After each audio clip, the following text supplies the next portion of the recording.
Good morning. I'm Tim Neubauer, and welcome to Safety Unlocked, the morning podcast, your brew of morning safety knowledge. I'm Craig Edwards. And I'm Dave Bittner. Today is Wednesday, November 8th, 2023. On today's episode, we're going to be discussing the development of safety and health policy. But first, let's look at what's going on today. So we'll start again at the macro and work our way down. This week is Winter Weather Preparedness Week. Can't tell every time you say macro, I think mackerel the fish. I'm sorry, it's a big fish, but right. So Winter Weather Preparedness Week, even though the closest we've gotten to winter weather is a dip into the 20s last week. And Drowsy Driving Prevention Week. I would say that that's probably something that every person that has a driver's license has done at one point in their life. Even if you without a driver's license. True.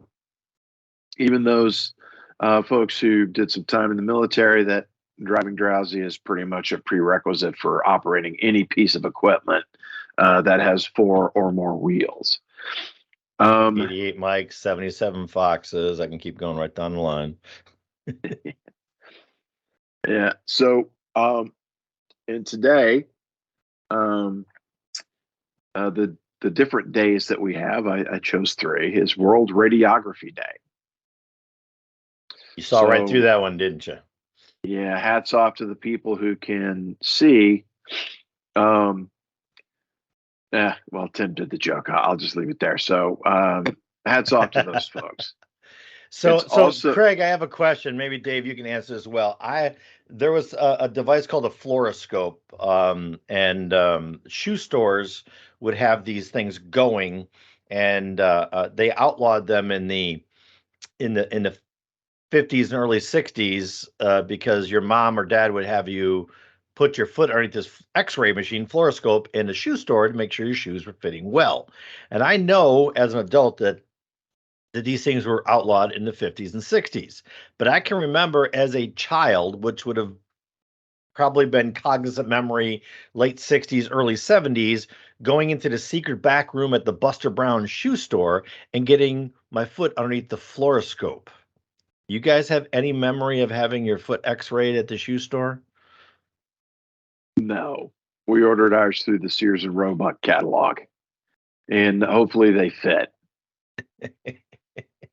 If not, there was rolls of paper to fill in the gap, or curl. I can't say yes or no. But I did used to go to the Buster Brown shoe store, and they did all kinds of testing on your feet before you got your shoes. And now you just go in there like, yeah, the shoes are over there, and you got to try them on yourself. And yeah, you hardly even see the measuring device. But so radiography, that's what my daughter-in-law does. Yeah. So she works in that department. Well, happy radiography day. Yeah, it's hard to say. So well, yeah, radiologist tech. It's also National STEM Day. Fun fact, both of my kids are in STEM schools. One of the challenges with STEM, though, is that they focus too much on I forgot what STEM even stands for. They focus on engineering, math, tech, and some of the softer skills, such as civics, history, and things like that, are kind of left off of the agenda, or they're not given as much. We should probably do full disclosure that both Craig and Dave are sick, so if they seem under the weather, distracted in a fog, that they're both sick, which is why I had kept them encapsulated 180 miles away from me. Good job, Tim. Good job, Tim. Yeah, that's what you call social distancing for sure, or asocial distancing. And lastly, it's National Cappuccino Day. I can proudly say I've never had a cappuccino. Probably never will. Tim revoked Dave's man card earlier, I think, or somebody's man card got revoked. I'll keep mine intact. Thank you. So now on to the consumer. Dave doesn't know what we're talking about. Dave, before Dave got on, I mentioned that you had a drink last night, and I said, awesome. And then you said it was a mixed coffee liqueur, and I said, give me your man card. Hey, it's still manly because a man made it. One of my son's friends made that coffee liqueur. Well, so it's a craft. I'm only it's jealous. If I wanted to get sick, I would come over and try some, but I don't want to get sick, so I will pass. Yeah, it's actually quite good. It's quite good. So go ahead, Craig. That's it for our national days. Any consumer recalls we need to be aware of? I chose 3 for this one. Dixon Ticonderoga recalls Creativity Street children's assorted craft buttons for violations of federal lead content ban. So if you happen to have Dixon Ticonderoga recalls, or excuse me, Dixon Ticonderoga Creativity Street children's assorted craft buttons, you say can that 3 email, times fast after you had a drink. I can't say that 1 time fast without a drink. So you can email them at compliance@dixonusa.com. Murph Electric Bikes recall electric bicycles due to fall and injury hazards. Some of these really don't make a lot of sense to me. So you fall off your bike, let's recall it. Yeah. So you can go to www.murphrecall.com. And lastly, Grizzly, as in the bear, Industrial recalls wood lathes due to injury and laceration hazards. A lathe leads to hazards. Got it. Yeah, so you can reach out to www.grizzly.com/recalls to find out if your particular unit has been recalled. That's it for the recalls. Those ambiguous recalls where there's a piece of machinery where you would think you could get, cuts and lacerations anyway. And then they're like, oh, you have a danger of cuts and lacerations. It's like, could you be a little more specific than something I could hurt myself on anyway? They do go into specifics in the when you go to their website, and they'll tell you the specific thing that caused the recall. Oh, good to know. Okay. Good to know. Yeah. So our other topic is a little more, I'm going to call it geeky in the safety world.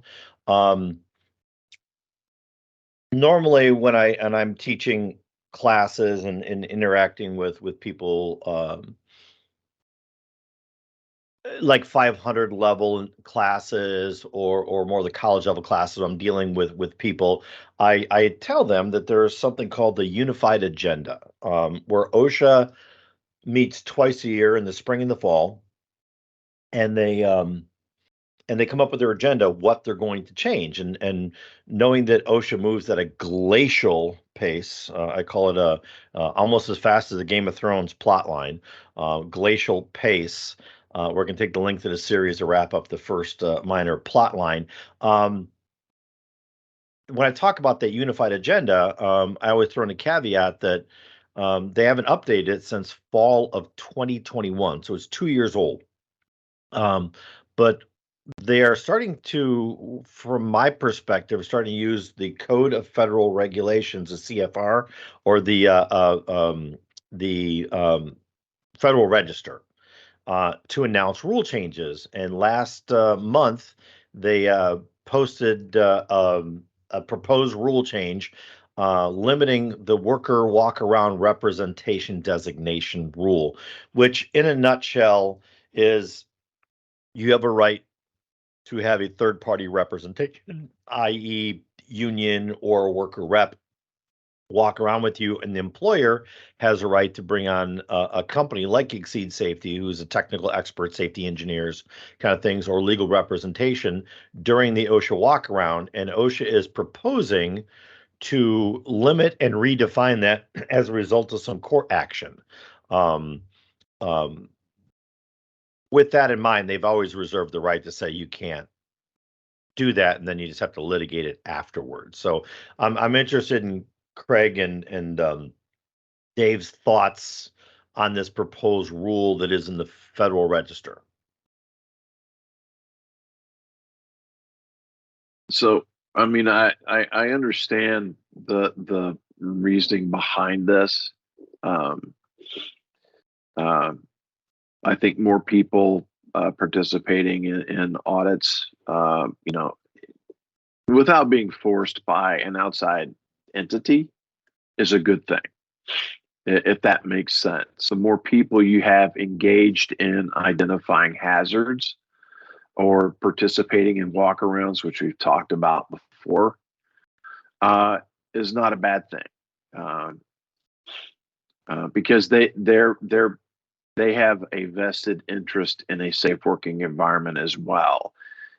Mandating that you have to include outside entities, however, or restricting those is what they're or doing. restricting them,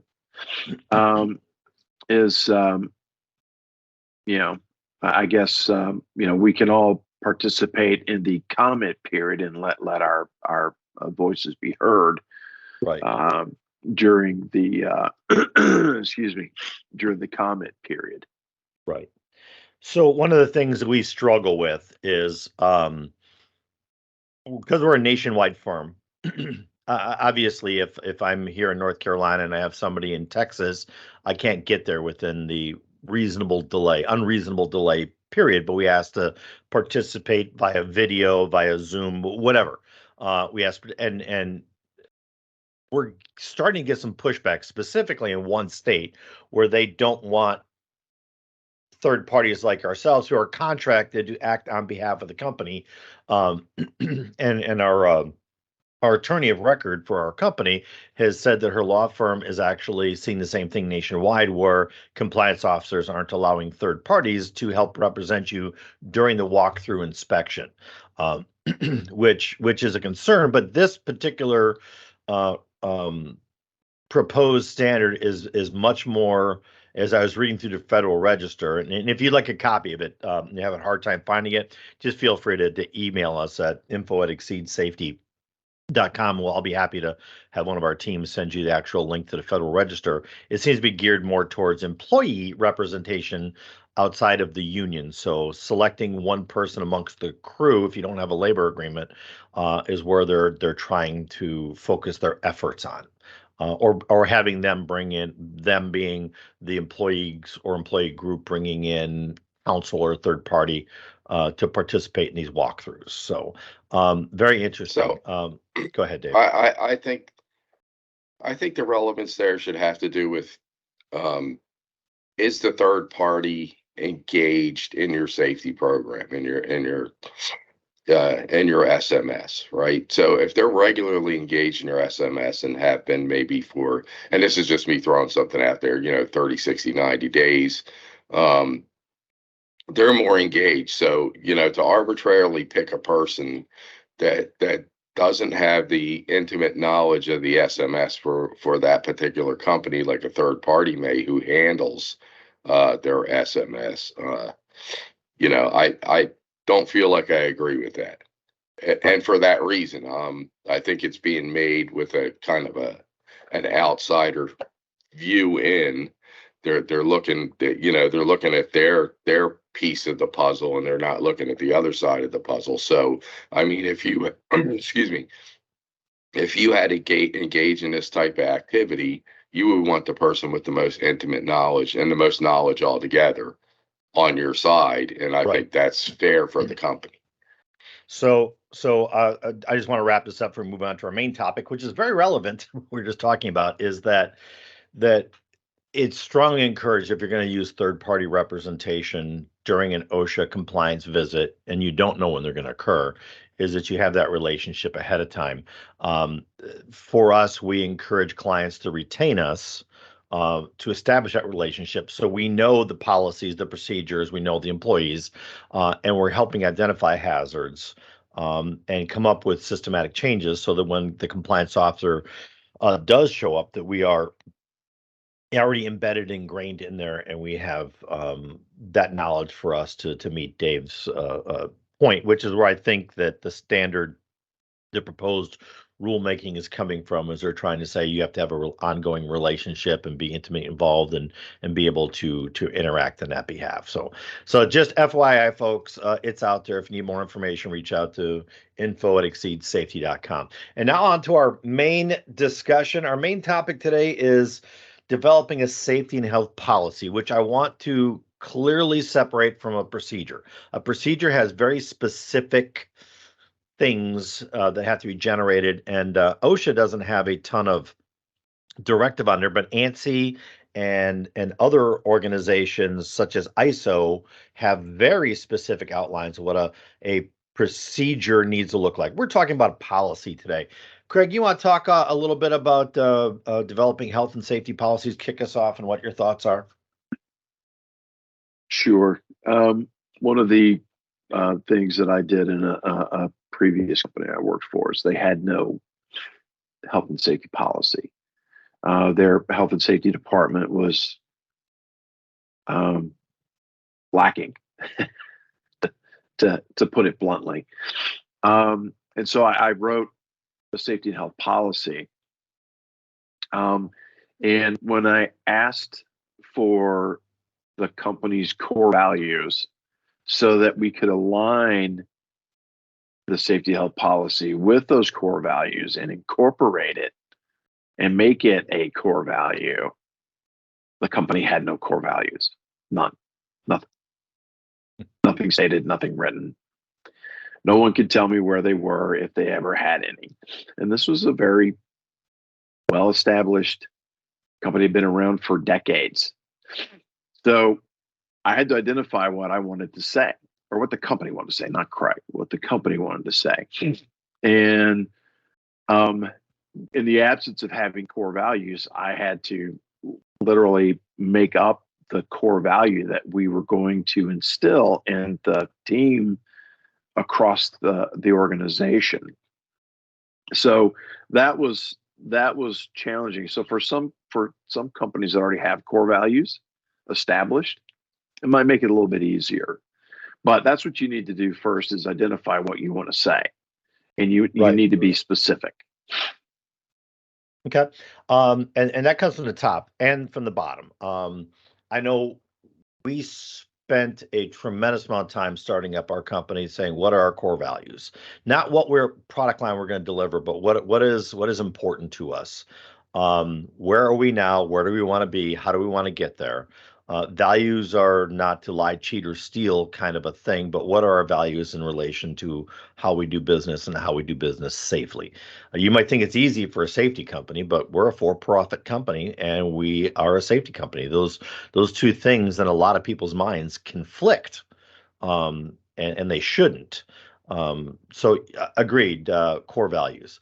And you don't have that unless you have leadership. And when I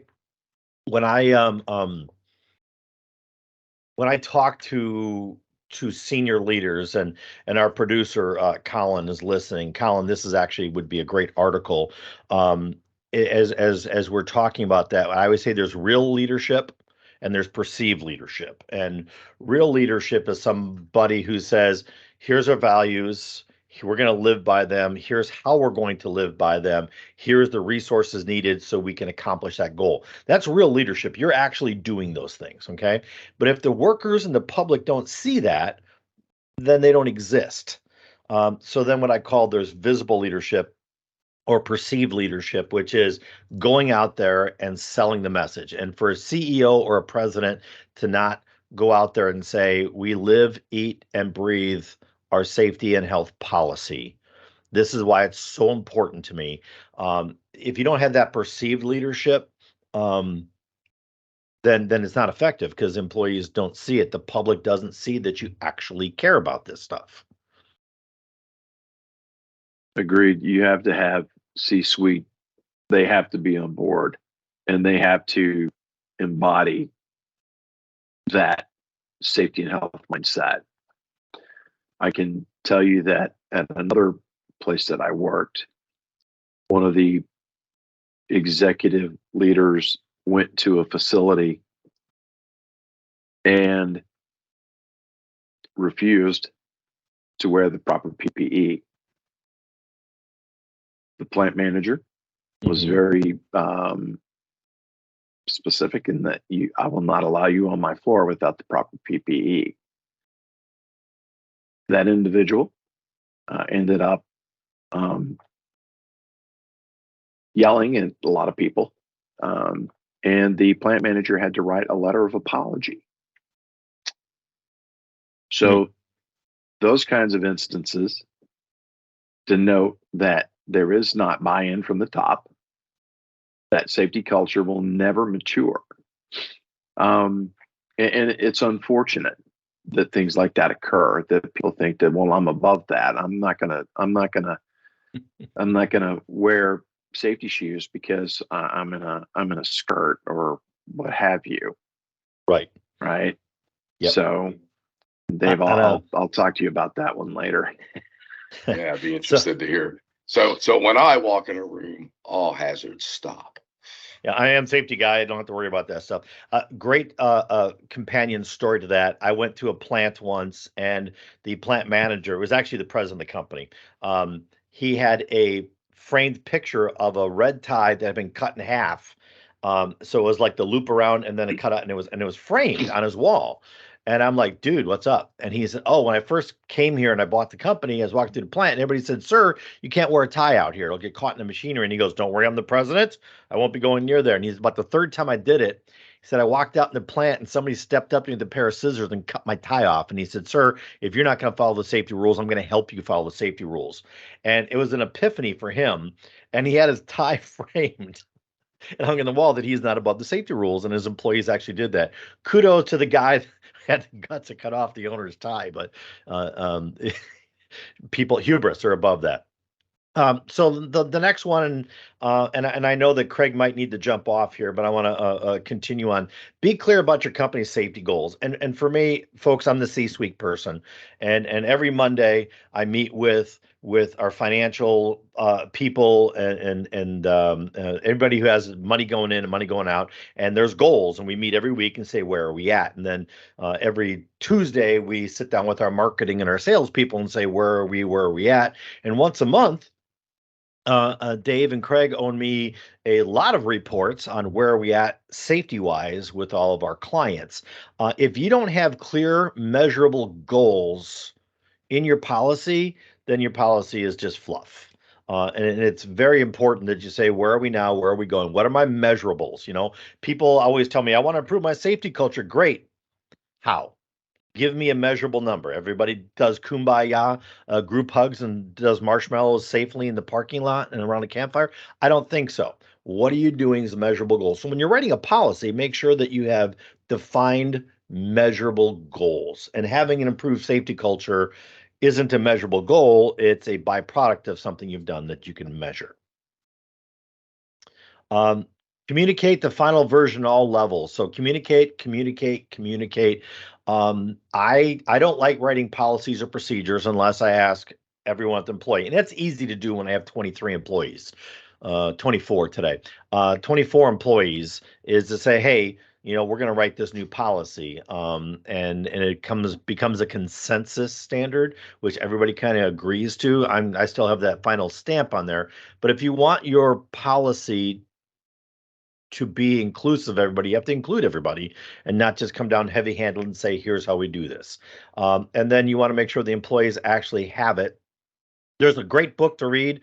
It's called, oh, damn it. Now I forgot the name of the book. It is about Sir Ernest Shackleton, called Shackleton's Way is the name of the book. Shackleton's Way. And Sir Ernest Shackleton led expeditions to the South Pole, never made it, and shipwrecked once, and he had to live in an iceberg with a bunch of his guys. And the guys were actually very appreciative and thought it almost seemed like they enjoyed the time on an iceberg. But the reality is he was able to communicate policy and leadership decisions directly to the people by using a streamlined communication. So big point to make here is when you're going to make a policy, make sure you take out the filters and say, hey, this is coming from the top down. This is where I pick up the phone personally and start calling people, set up Zoom and Teams call and say, here's our new policy. Don't let it be Don't let it communicate by osmosis or whisper down the lane. Okay. Any parting ideas on that, guys? I know I'm kind of driving fast. We're running low on time. No, to your point, communicate, and always be clear on your goals. Transparency will do you justice down the line. I mean, it's just, you can't not be clear. So I'll shut up now. Cool. All right, that wraps up this episode of Safety Unlocked, the morning show. Don't forget to subscribe to the morning show on whatever your podcast platform is.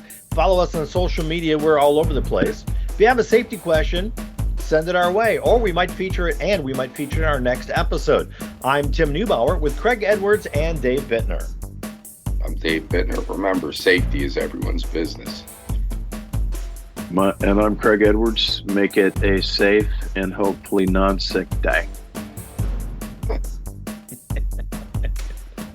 You have been listening to Safety Unlocked, the morning show, a podcast for safety people by safety people. Brought to you by Exceed Safety, a full-spectrum consulting firm. Visit our website at exceedsafety.com or call us at 919-728-SAFE. Exceed Safety LLC.